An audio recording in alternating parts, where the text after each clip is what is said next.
जय हिंद दोस्तों। आज हम बहुत इंपॉर्टेंट टॉपिक पे बात करने वाले हैं कि एफओएस में अगर हम इंटरव्यू देने जाते हैं तो किन किन बातों का हमें ध्यान रखना होगा। और बहुत सारे लोग गलतियां कर देते हैं यार, उनका कॉल तो आ जाता है, सर इस डेट का आपका इंटरव्यू है, मैसेज आ जाता है। लेकिन बहुत सारे लोग यार इंटरव्यू देने जाते हैं, मान लीजिए 10 पोस्ट है तो वहाँ पे 200-250 लोग जाते हैं, तो उसमें हम सिलेक्शन कैसे ले। और बहुत सारे लोग फेल हो जाते हैं, इंटरव्यू नहीं दे पाते हैं क्योंकि यार वो इन चीज़ों का ध्यान रखते ही नहीं। देखिए, कहीं पर भी अगर आप इंटरव्यू देने जा रहे हैं तो उसके बारे में आपको डीप नॉलेज होनी चाहिए, तभी आपका इंटरव्यू क्रैक हो पाएगा। तो दोस्तों, मैंने इंटरव्यू कैसे दिया, मेरा सिलेक्शन कैसे हुआ और किन किन बातों का हमें ध्यान रखना होगा, वही चीज़ें आज मैं आप लोगों को बताने वाला हूं। तो आपसे रिक्वेस्ट है, वीडियो एंड तक देखिए, मेरी 100% गारंटी है अगर इन बातों का आप लोग फॉलो कर लेते हैं तो आपका सिलेक्शन 100% होगा। तो गाइस चलिए आज की वीडियो शुरू करते हैं, सीखते हैं स्टेप बाय स्टेप। तो दोस्तों, सबसे पहले हम बातें करने वाले हैं ड्रेसिंग एंड कॉन्फिडेंस। देखिए दोस्तों, अगर आप कहीं पर भी इंटरव्यू देने जा रहे हैं, आपको कितना भी नॉलेज हो, आप कितना भी पढ़े लिखे हो, आपका कितना भी हाई डिग्री हो, लेकिन अगर आपका ड्रेसिंग सेंस सही नहीं है, कॉन्फिडेंस सही नहीं है, तो आप कोई इंटरव्यू क्रैक नहीं कर सकते। और बहुत सारे लोग यहीं पर गलतियां कर देते हैं, लापरवाही कर देते हैं, ऐसे चले जाते हैं।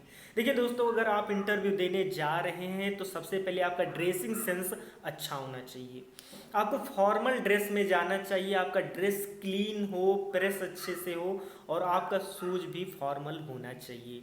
और अगर आप कोशिश करेंगे कोई नॉर्मल सा हल्का परफ्यूम अगर आप लगा लेंगे तो और बेहतर होगा। और हेयर कट भी आपके अच्छे होने चाहिए, दाढ़ी वाड़ी बने हो, मतलब आपका लुक जो हो ना यार स्मार्ट होना चाहिए। ठीक है, कहा जाता है first impression is the last impression. दोस्तों, यहाँ पर मेरे कहने का ये मैटर नहीं कि आप खूब हैंडसम दिखें, ठीक है, ये जरूरी नहीं है, लेकिन यार लुक तो अच्छा होना चाहिए, ड्रेसिंग तो अच्छा होना चाहिए, ये तो जरूरी है ना। तो हेयर कट आपका अच्छा होना चाहिए, दाढ़ी आड़ी बने हो, ड्रेस आपका क्लीन होना चाहिए, प्रेस होना चाहिए और शूज आपका फॉर्मल होना चाहिए। साथ ही साथ दोस्तों, आप लोगों के पास कॉन्फिडेंस होना चाहिए। अब कुछ लोग कहेंगे यार पहली बार इंटरव्यू देने जा रहे हैं तो डर लगेगा, कॉन्फिडेंस कैसे होगा। देखिए गाइस, कहीं पर भी अगर हम इंटरव्यू देने जाते हैं ना, कॉन्फिडेंस बनाया जाता, ऑटोमेटिक आता नहीं। अभी कॉन्फिडेंस आपको आएगा कैसे, तो उसके लिए दोस्तों एक चीज़ आप लोग ध्यान रखिए। अगर आप कहीं पर भी इंटरव्यू देने जा रहे हैं ना, तो वहाँ पे क्या चीज़ें होंगी, कैसे क्वेश्चन पूछे जाएंगे, अगर उसके बारे में आपको नॉलेज होगा और आपने जो पहले काम किया है उसके बारे में अगर आपको डीप नॉलेज होगा, आपको आपके रिज्यूम के बारे में नॉलेज होगा, तो ऑटोमेटिक कॉन्फिडेंस आपको रहेगा। दोस्तों, मैं आप लोगों को बता देना चाहता हूं कि आप लोगों को एंट्री और ग्रीटिंग कैसे करनी है ताकि आप लोगों का सिलेक्शन का चांस ज़्यादा बढ़ जाए। तो दोस्तों, अगर आप लोग रूम में जा रहे हैं जहां पे इंटरव्यू आपको देना है तो आपको आराम से जाना है। आप गेट पे जाएंगे, वहां पे सबसे पहले बोलेंगे मे आई कम इन सर, और थोड़ा लीन होके झुक के, ठीक है, एकदम स्ट्रेट लाउड वॉइस में नहीं, आपका वॉइस जेंटल होना चाहिए, नॉर्मल होना चाहिए, बेहतर होना चाहिए। ठीक, इसके बाद में आप अंदर जाएंगे, ठीक, वहाँ पे आपको बोला जाएगा प्लीज़ सिट डाउन, तो आप बैठने के बाद थैंक यू जरूर बोलेंगे, ठीक है, थैंक यू सर या मैम जो कुछ भी होंगे।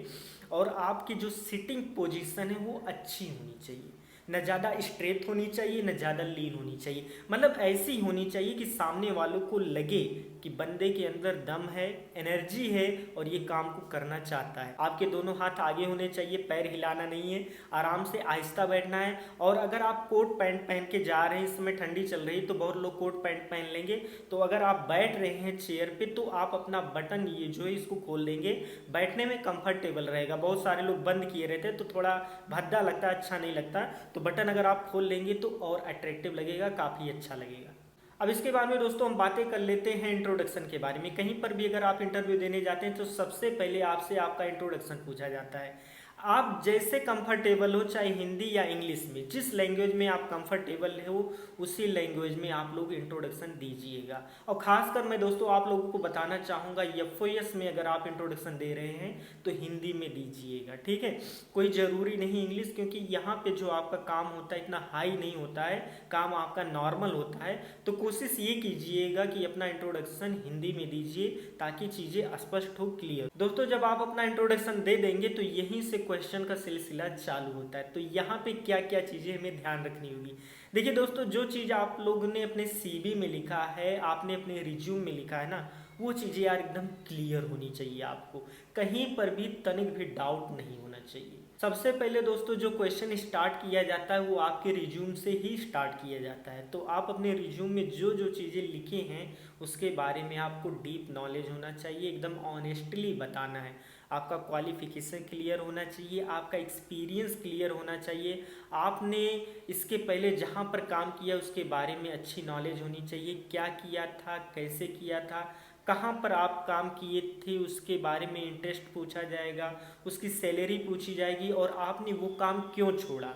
ये सारी चीज़ें आपको एकदम क्लियर होनी चाहिए, ठीक है। तो यहाँ पर कहीं पर अटकिएगा मत, एकदम फ्लुएंटली बोला है यार, आराम से बोलना, आहिस्ता जल्दबाजी फास्ट में नहीं, ठीक है। जैसे आप आपस में बातें करते हो वैसे, ठीक है। यहाँ पे ज़्यादा इंग्लिश में क्वेश्चन या ज़्यादा हार्ड कुछ नहीं पूछा जाता, बस सब कुछ एकदम नॉर्मल फ्रेंडली, ठीक है, एकदम शुद्ध हिंदी में, कोई भी इंग्लिश लैंग्वेज आपको यूज नहीं करना है। दोस्तों जब आपके रिज्यूम से रिलेटेड सारे डाउट क्लियर हो जाएंगे, सारे क्वेश्चन कवर हो जाएंगे, तो अपने वर्क से रिलेटेड क्वेश्चन करना स्टार्ट करेंगे। तो गाइज आपको नॉलेज होना चाहिए, नहीं मामला यहीं पर गड़बड़ा जाएगा, ठीक है। आप वहाँ पर इंटरव्यू देने गए हैं तो आपका पोस्ट क्या है भाई, तो सबसे पहले तो आपको पता होना चाहिए किस पोस्ट के लिए आए हैं, उसके बारे में नॉलेज होना चाहिए, फुल फॉर्म पता होना चाहिए। देखिए यार, अगर आप कहीं पर भी इंटरव्यू देने जा रहे हैं, आपको जितना अधिक नॉलेज होगा ना, तो सामने वाला जो इंटरव्यूअर होगा उसको लगेगा यार बंदा काम तो करना चाहता है, तभी इतना नॉलेज इकट्ठा किया है, काफ़ी एक्साइटेड है, सभी प्रश्नों का उत्तर दे रहा है। तो यार इससे आपका इंप्रेशन हाई हो जाएगा, उनको अच्छा लगे यार बंदे को ऑलरेडी इतना नॉलेज है, ठीक है। तो कोई भी अगर आपसे क्वेश्चन पूछ रहे हैं तो उसका आंसर आप दो, ठीक है। अब ये जरूरी नहीं सारा का सारा आंसर ही देना है, ठीक है। आप घबराइए मत यार, मान लीजिए आपसे 4 क्वेश्चन पूछे तो कम से कम 3 तो दीजिए। अब सब में आप बोल दिए नहीं सर अभी नहीं पता, बाद में सीख लेंगे, सब में सिर हिला दिए, तो वहाँ से आपका इंप्रेशन खराब हो सकता है। यहाँ पर दोस्तों कुछ क्वेश्चन कॉमन होते हैं जो कि इंटरव्यू के टाइम हर किसी से पूछा जाता है, ठीक है।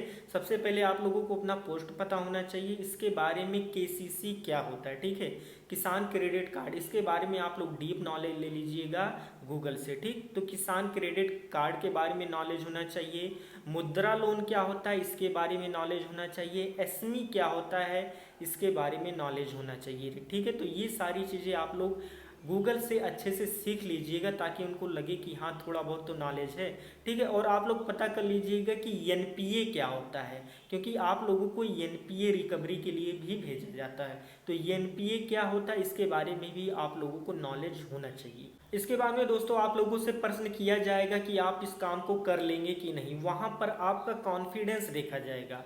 जितने भी इंटरव्यूअर रहेंगे सब बारी बारी पूछेंगे, घुमा फिरा के पूछेंगे आपने वो काम क्यों छोड़ा, इसको क्यों करना चाहते हैं, अगर आपको इतना टाइम दे दिया जाएगा आप कैसे मैनेज करेंगे, बैंक के टाइम से आपको पहले आना है बाद जाना है। तो ऐसे बहुत सारे क्वेश्चन घुमा फिरा के पूछे जाएंगे, देखा जाएगा कि आप इस काम को कर लेंगे कि नहीं, आपके अंदर कॉन्फिडेंस है कि नहीं, आप एक्साइटेड हैं कि नहीं, ठीक है। तो वहाँ पे आपको घबराना नहीं है, आपको सही आंसर देना है, सभी में हाँ बोलना है कि जी सर मैं इस काम को कर लूँगा, इस तरीके से मैनेज कर लूँगा, इस टाइम पे मैं पहुँच सकता हूँ, ये काम मैं सुबह जल्दी कर लूँगा या ये काम मैं शाम को जाके कर लूँगा। देखिए गाइज आप लोगों का फील्ड वर्क वाला काम है, ठीक है। तो आप लोगों को फील्ड में जाना होगा तो सुबह जल्दी जाना पड़ेगा और शाम को लेट भी हो सकता है, तो ऐसे ही आपसे पूछा जाएगा। लेकिन वहाँ पे घबराइए में डेली नहीं जाना होगा यार, कभी अगर आपका कोई अर्जेंट काम फंस गया जो कि बहुत इंपॉर्टेंट है, आपको उससे मिलने जाना जरूर है, ठीक है।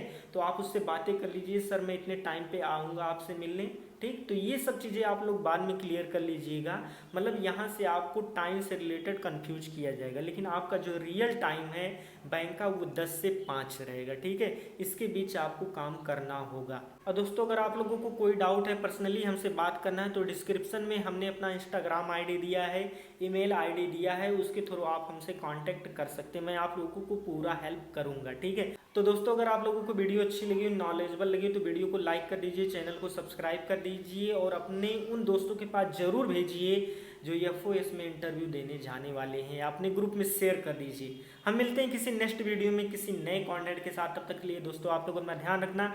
जय हिंद, जय भारत।